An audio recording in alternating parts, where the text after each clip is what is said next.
वो दबंग आईपीएस जिसके सामने झुका था खूंखार डकैत जगन गुर्जर। क्या जगन ने एक नहीं 3 बार किया था सरेंडर?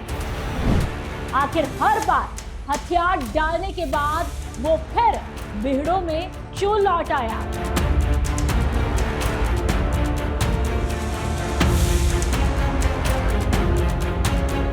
जी हां, एक ऐसा डकैत जिसके नाम से राजस्थान, मध्य प्रदेश और यूपी की पुलिस कांपती थी, जिस पर लाखों का इनाम था, जिसने पुलिस को सालों तक चकमा दिया।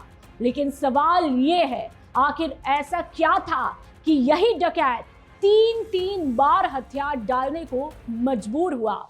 और सबसे बड़ा सवाल, राजस्थान का वो कौन सा दबंग आईपीएस था जिसके सामने पहली बार चंबल का ये खूंखार डकैत झुक गया?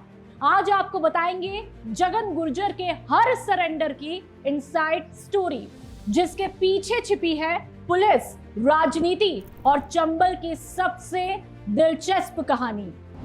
पहला सरेंडर, जब पहली बार झुका था जगन गुर्जर।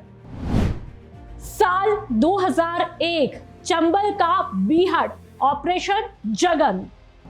साल 2001, चंबल के बीहड़ों में एक ऐसा नाम तेजी से खौफ की पहचान बन चुका था, जिसे सुनते ही राजस्थान, मध्य प्रदेश और उत्तर प्रदेश के पुलिस अलर्ट मोड पर आ जाती थी।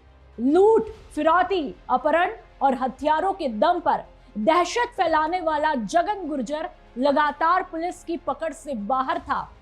हर वारदात के बाद वह बीहड़ों की ऐसी भूल भुलैया में गायब हो जाता था, जहां तक पहचानना भी पुलिस के लिए किसी चुनौती से कम नहीं था।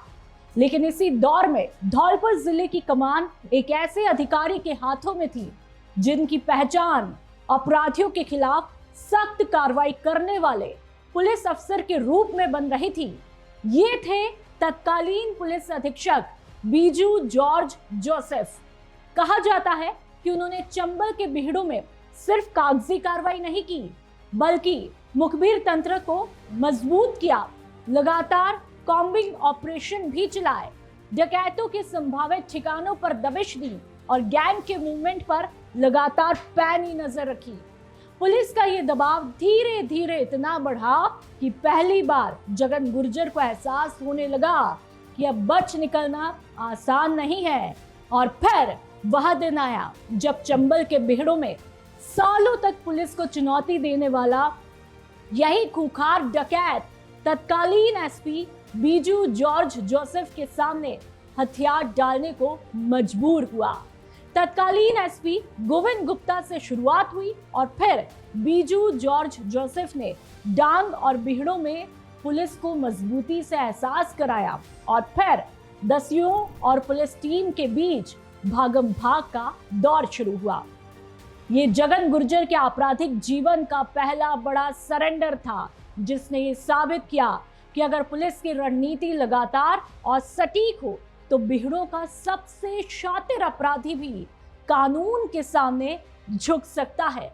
लेकिन कहानी यही खत्म नहीं हुई, क्योंकि जेल से बाहर निकलने के बाद जगन ने फिर वही रास्ता चुना जिसे छोड़ने का उसने दावा किया था।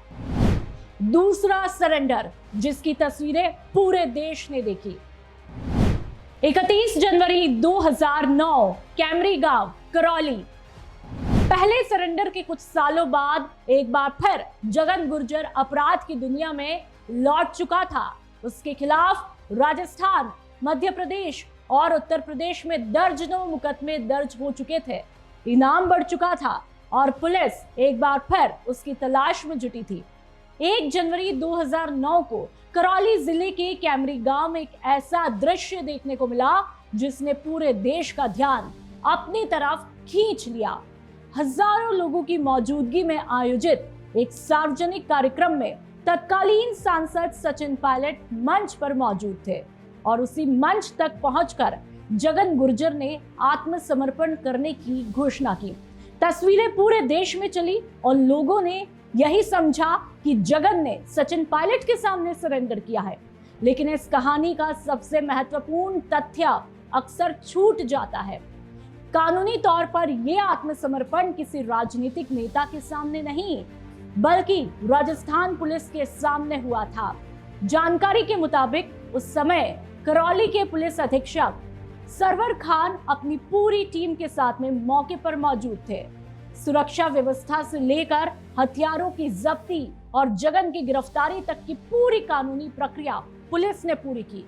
यानी मंच भले ही राजनीतिक था, लेकिन सरेंडर की पूरी कार्रवाई राजस्थान पुलिस के नियंत्रण में हुई। तीसरी बार जब एक महिला आईपीएस के सामने झुक गया जगन, अगस्त 2018, भरतपुर रेंज। समय बीतता गया, लेकिन जगन गुर्जर का नाम अपराध की दुनिया से अलग नहीं हो पाया। उसके खिलाफ नए मामले दर्ज होते रहे और धौलपुर से लेकर भरतपुर रेंज तक पुलिस लगातार उसके नेटवर्क पर दबाव बनाती रही। पुलिस की लगातार कार्रवाई, निगरानी और बढ़ते दबाव के बीच आखिरकार अगस्त 2018 में एक बार फिर इतिहास दोहराया गया और इस बार जगन गुर्जर ने भरतपुर रेंज की तत्कालीन आईजी यानी कि मालिनी अग्रवाल के सामने आत्मसमर्पण किया और उनके साथ धौलपुर के तत्कालीन एसपी अजय सिंह भी मौजूद थे। राजस्थान पुलिस ने इसे अपनी बड़ी सफलता बताया, क्योंकि ये तीसरी बार था जब वही डकैत कानून के सामने झुकने को मजबूर हुआ, जिसने कभी चंबल के बिहड़ों में अपना आतंक कायम कर रखा था।